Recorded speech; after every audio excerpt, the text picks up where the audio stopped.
After 7 straight weeks of interest rates increasing, this week they stayed flat. Let's talk about that and more in this week's segment of Market Watch. Hi everyone, it's Joshua Barks here, associate broker with Keller Williams Realty Boise and team lead of the Barks & Co. real estate team. Here is this week's segment of Market Watch. Thank you so much for tuning in. If you're new to the channel, we talk about the Boise area housing market on a week-over-week basis, and then once a month we go into our deep dive into the market dynamics. Next week should be, if the reports come out on time, should be the deep dive into the market dynamics. This week, we just have our regular numbers week over week. So inventory, as I said last week, it looks like it's still continuing to rise. We had an excellent week of new listings coming on. Overall, we have 492 homes active and available in Ada County compared to last week's 445. Still super low for this time of year and super low in general for Ada County. But we had 219 new listings come to market, which again, for the second consecutive week, is the first time we've seen more than 200 new listings come to market since October of last year. So average days on market for everything that's active right now is 26 days.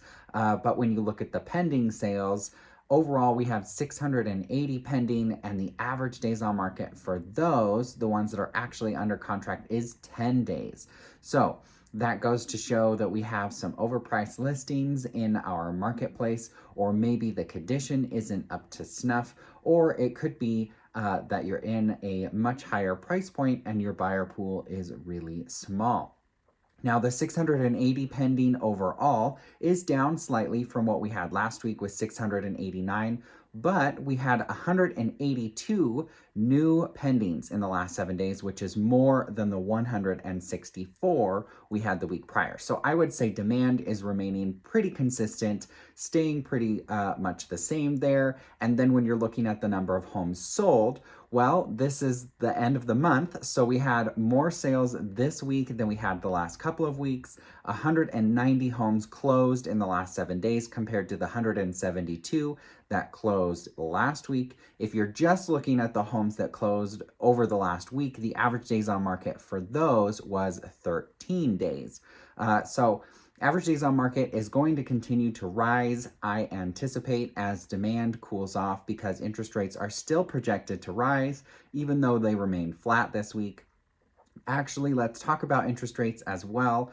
Last week we had 5.11 for the average 30-year fixed rate mortgage, and this week we're at 5.10. So remaining flat. For the first time in 7 weeks, we saw an aggressive increase. This is coming up from the high 3% all the way up to now over 5%.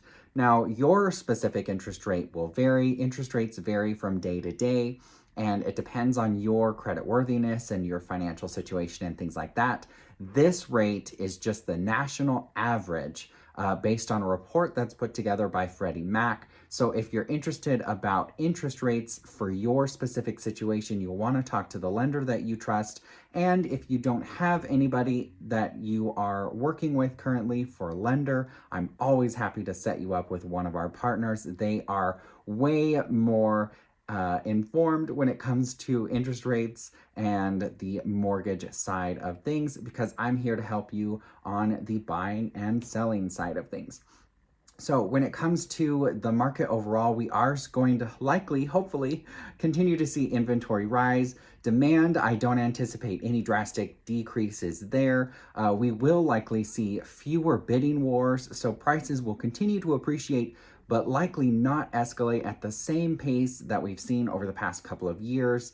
And that is good news for buyers out there because there's going to be fewer bidding wars, so less people you're competing against, and prices aren't going to be aggressively appreciating, especially with interest rates on the rise. So it could be a great time, especially if you're a seller and a buyer, to sell your home while the market is still white hot for sellers, and then turn around and buy a home at the lower interest rate than what you would have later on this year or even next year, with prices again being likely lower than what we would see at the end of the year and next year as well.